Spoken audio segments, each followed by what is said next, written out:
사람들 가운데 오래 살고 싶으신가요? 라는 물음에 아니요 라고 대답할 사람은 없습니다. 건강을 잃으면 모든 것을 잃는다는 물음 역시도 모두가 그렇다고 대답합니다.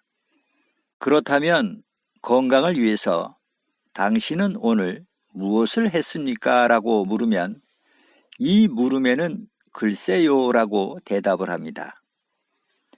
인간이 지닌 본성 중에 살겠다고 하는 본성이 가장 강하다고 하죠. 이는 오래 살겠다는 장수에 대한 욕망이 제일 강하다는 뜻입니다. 그것도 아주 건강하게 무병장수하기를 원합니다. 질병이나 부상이 없는 경우의 가상적 수명을 자연수명이라고 합니다. 그런데 오늘날 인간의 자연수명이 120세가량 될 수 있다는 것이 많은 학자들의 견해입니다. 모든 고등동물이 성장기에 5배를 살기 때문에 사람도 성장기인 24세에 5배를 더하면 120년이란 계산이 나오는 셈입니다. 그렇다면 사람들 대부분이 주어진 120년의 수명을 다 누리지 못하는 그 이유가 무엇이겠습니까? 그것은 부여받은 생명을 인간들이 제대로 관리하지를 못하기 때문에 주어진 120년에서 여러 해를 빼앗기는 것이라 할 수 있습니다. 사람들은 자신의 건강을 스스로 해치는 일을 종종 무의식 중에 행합니다. 첫째는 해야 할 일을 안 하는 것이고, 둘째는 해서는 안 되는 일을 하는 것입니다. 그리고 셋째는 해야 할 일을 하기는 하는데 제대로 안 하는 것입니다. 실은 무엇을 하느냐도 중요하지만 어떻게 하느냐 하는 문제 또한 매우 중요합니다.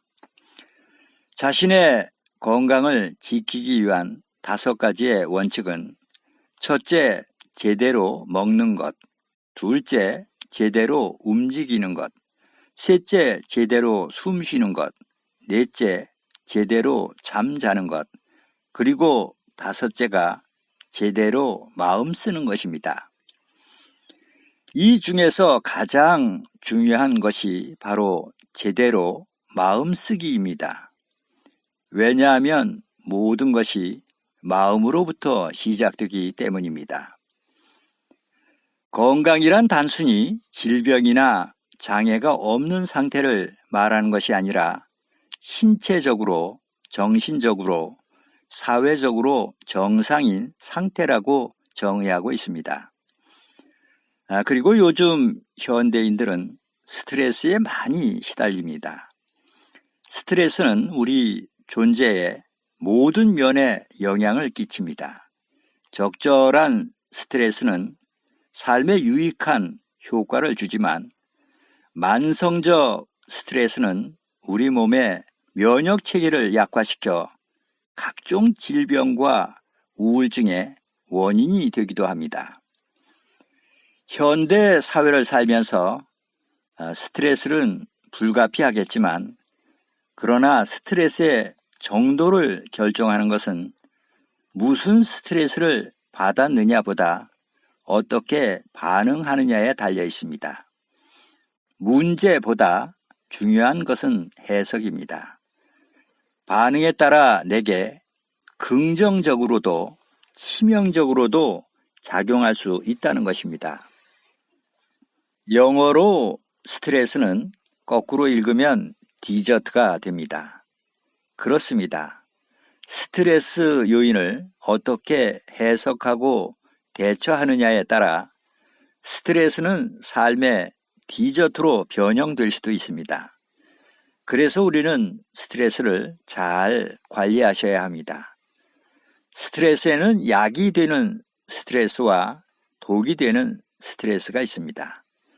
스트레스가 지나치면 물론 몸에 해롭겠지만 약간의 스트레스는 오히려 정신을 차리게 해주고 생기마저 불어넣는 보약 역할을 할 때도 있습니다.